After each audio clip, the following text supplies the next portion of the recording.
می تراشد فکر ما هر دم خداوندی دگر. رست از یک بند تا افتاد در بندی دگر.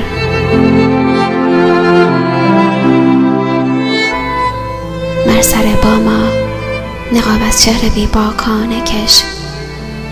نیست در کوی تو چون من آرزومندی دگر.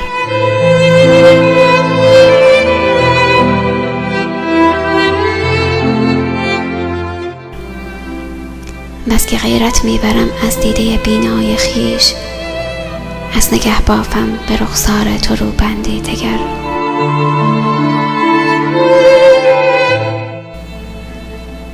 یک نگه، یک خنده دزدیده، یک تابنده اشک، بهر پیمان محبت نیست سوگندی دگر.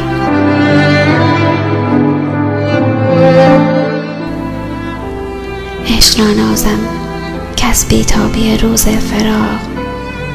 جان ما را بست با درد تو پیوندی دگر.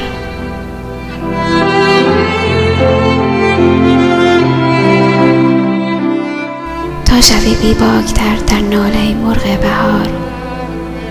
آتش گیر از حریم سینم چندی دگر.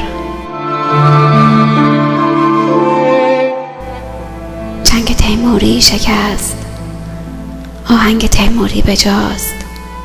سر برون می آرد از ساز سمرقندی دگر.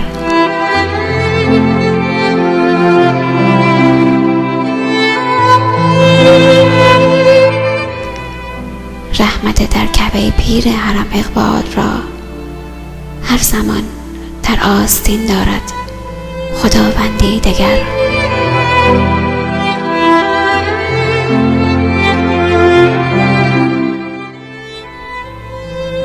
می تراشد فکر ما هر دم خداوندی دگر.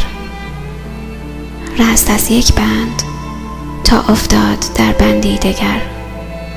رست از یک بند تا افتاد در